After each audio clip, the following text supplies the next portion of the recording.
Space में छिपे खतरनाक रेडिएशन बेल्ट्स की कहानी।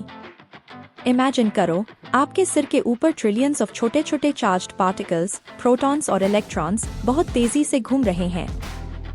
ये हाई एनर्जी पार्टिकल्स लाइट की स्पीड के करीब ट्रैवल कर सकते हैं, लेकिन ज्यादातर टाइम ये अर्थ की मैग्नेटिक फील्ड में फंसे रहते हैं, जिससे ये हमारे प्लैनेट तक नहीं पहुंचते। लेकिन कभी कभी कुछ खास होता है। कभी कभी ऐसा होता है कि कोई इवेंट इन पार्टिकल्स को हिला देता है और ये अर्थ के एटमॉस्फेयर में गिरने लगते हैं। ये high energy particles Van Allen radiation belts का हिस्सा होते हैं, जो स्पेस में दो डोनट शेप्ड डोनट जैसे जोन्स बनाते हैं। पहली बार इनका 1950s में खोज हुआ, जब यूनाइटेड स्टेट्स ऑफ अमेरिका ने अपना पहला सैटेलाइट एक्सप्लोरर 1 लॉन्च किया था। कैसे हुई रेडिएशन बेल्ट्स की खोज? 1950s में जब स्पेस रेस चल रही थी, तो जेम्स वैन एलन और उनकी टीम को यूनाइटेड स्टेट्स ऑफ अमेरिका के पहले सैटेलाइट एक्सप्लोरर 1 पर एक एक्सपेरिमेंट करने के लिए कहा गया।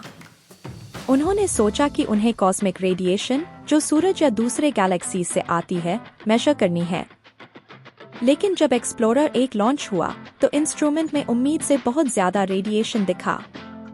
पहले साइंटिस्ट्स को लगा कि ये रेडिएशन किसी दूर के सोर्स से आ रही है, लेकिन बाद में पता चला कि ये रेडिएशन अर्थ के आसपास ही फंसी हुई है।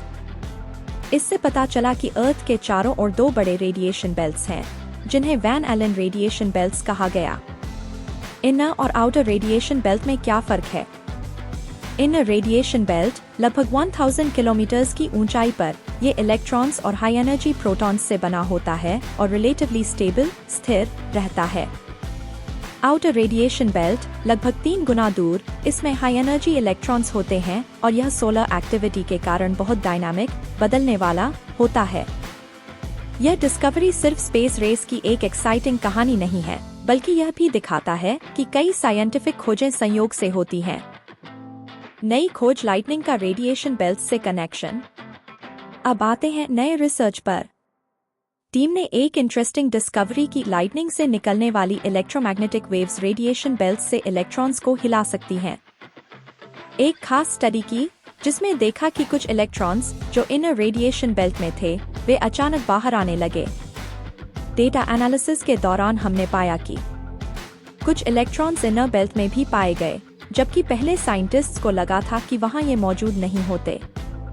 कोरस वेव्स नाम की इलेक्ट्रोमैग्नेटिक वेव्स आउटर बेल्ट में इलेक्ट्रॉन्स को हिलाती हैं, लेकिन इनर बेल्ट में ये वेव्स ज्यादा नहीं पाई जाती।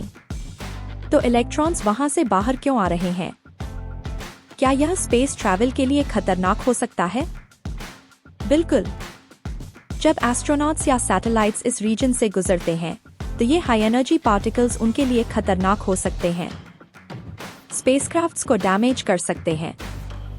एस्ट्रोनॉट्स के हेल्थ को नुकसान पहुंचा सकते हैं।